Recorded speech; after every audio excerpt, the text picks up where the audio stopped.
So California Governor Gavin Newsom has been a very busy man lately. Now, he made a decision recently, which in my opinion was a horrible decision. I think he vetoed a bill that would have basically banned driverless trucks. No, excuse me. I'm messing that up. He is okay with driverless trucks. There was a bill to ban driverless trucks, and he said, no, we're going to allow driverless trucks. So in other words, sort of siding with artificial intelligence, potentially against workers, because it's possible that driverless trucks replace trucks with drivers, and of course that's one of the number one professions in the country. People make a decent wage and can pay their bills, and that would be something where I would be more on the side of we need to protect these jobs. And I don't think the technology is even really there yet for driverless vehicles. And I wouldn't want to see tens of thousands of people or hundreds of thousands of people lose their jobs so that, you could have a billionaire executive make more money and shed on the cost side by not paying workers, right? So that was a terrible decision. I can't say it's all that surprising. Gavin Newsom has done some things that are based, like the public option for insulin, where they're taking on Big Pharma in that respect by doing California-made insulin, which of course is going to be much cheaper. He's done some good things, but he's also still the guy who refused to sign a bill giving universal health care to people in California. So even though he bucks orthodoxy from time to time, I still think it's fair to call him a centrist Democrat, a neoliberal, to one extent or another. Maybe less than somebody like Kamala or Mayor Pete, but certainly still to one extent or another neoliberal. So that was a bad decision he made recently. We also have two, I think, good ones here. So California is going to fine schools that ban textbooks on race or LGBTQ topics. So it's basically a ban on book bans involving race or LGBTQ issues. So this is in Axios here. They say California Governor Gavin Newsom signed into law on Monday a bill prohibiting schools from banning books on racial or LGBTQ teachings that could result in fines for any authority in the state that defies the legislation. The move against what Newsom calls textbook censorship at schools follows an unprecedented wave of book bans in Florida and across the U.S. The legislation is in direct response to efforts by conservative leadership in some California school districts to censor or remove books, notably one in the Riverside County city of Temecula that opposed featuring content on slain San Francisco gay rights leader Harvey Milk. All right, let's pause here for a second. This is why I think he's right. These books that we're talking about, why shouldn't kids learn about the slain San Francisco gay rights leader Harvey Milk? Why should race stuff be off the table? Now, by the way, you don't even have to agree with the stuff in question. The question is, should it be banned? Should it not even be allowed in the conversation, right? And that I disagree with. I'm sure there's aspects of critical race theory that if I went through it, I would say, look, I don't agree with this part. I might agree with that part or that part, but I don't agree with this part. But does that mean it shouldn't be allowed to be brought up in the classroom? There shouldn't be books on it? No, that is censorship. That is, hey, let's take ideas I don't like and pretend like they don't exist. Totally disagree with that. That's authoritarian. From Temecula to Tallahassee, fringe ideologies across the country are attempting to whitewash history and ban books from schools, Newsom said in a statement after signing the legislation that took immediate effect Monday. With this new law, we're cementing California's role as the true freedom state, a place where families, not political fanatics, have the freedom to decide what's right for them. So look, he's taking the mantle there of freedom, and I totally agree with that. Because again, if you're on the side of freedom, you do have to take a stand against book bans, right? Now, look at this, guys. This is at the same time we got this news. Florida school district orders librarians to purge all books with LGBTQ characters.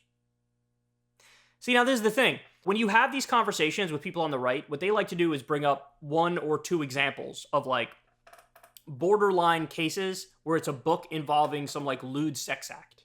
And you're like, oh my God, what age group is able to see this? This is not appropriate for people who are below a certain age.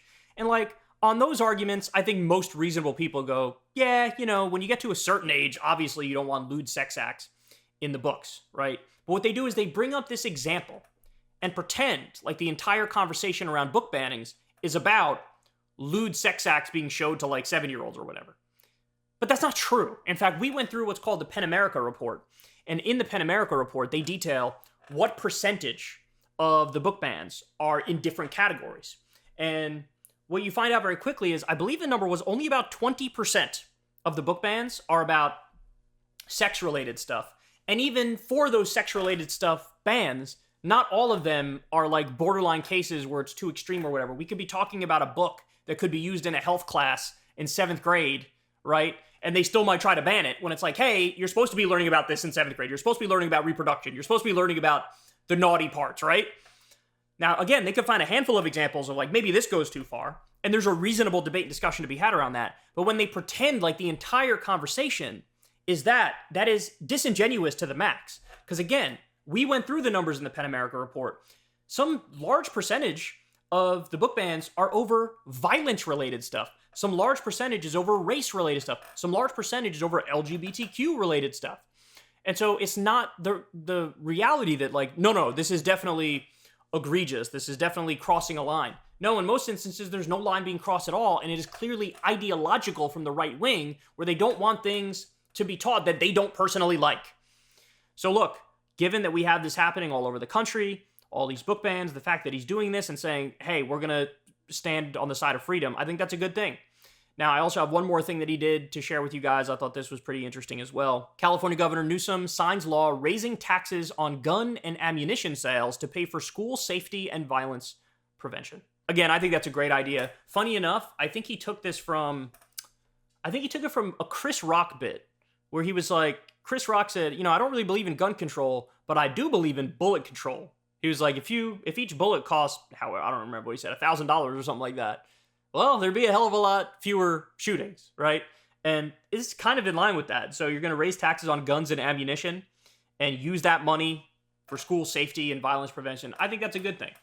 I mean, I think I'm in favor of the standard gun reform ideas. Universal background checks is a great one. Ban on high-capacity magazines is a great one. Having some sort of testing or permitting system, which is a little more strict and rigorous, so you keep the guns out of the hands of not only criminals, but people with severe mental illnesses. I think that's a positive thing. But this is one I hadn't thought of. This is kind of creative, and this is something I definitely support. So a little bit of a mixed bag coming out of California these days, but Gavin Newsom has definitely been a busy man. And look, the speculation is real. I think homie's thinking about running in maybe 2028, right? I think he's probably positioning himself for that. Right now, he's trying to be a loyal Biden foot soldier, making arguments for Biden that are even better than the arguments Biden makes for Biden. And he's trying to launch himself into that national conversation. And some of these things are definitely positive. All right, guys, that's the show. Love y'all very much. Thank you for listening to me babble. Everybody do me a big favor. Click like, click subscribe, all that fun stuff. Click that bell icon so you get a notification every single time a video drops. Remember, you can always listen to the full show on the various podcast outlets, podcast apps, if you want to listen to just the audio version. And remember, we don't ever talk to any advertisers or corporations for this show. It's you guys help fund it through small dollar donations. You could support through Patreon, link below, or you could tip on YouTube with the thanks button. Much love to everybody who does support this show. I deeply, deeply appreciate it. We couldn't do it without you guys. This week, Crystal and I are doing a debate special breakdown for Crystal, Kyle, and Friends. So sign up for Crystal, Kyle, and Friends. Again, link below on Substack. $5 a month gets you the video of every show, and it gets it to you a day early. Everybody else can get it for free. The audio version a day later, usually on Saturdays. And that's all I got for you guys. I love y'all. Everybody have a great rest of your day, and I will talk to you tomorrow. Peace. Hey, y'all, do me a favor and like and subscribe. It helps out big time in the algorithm. Click the bell as well for notifications when videos drop, and watch that video on screen right now. You know you want to.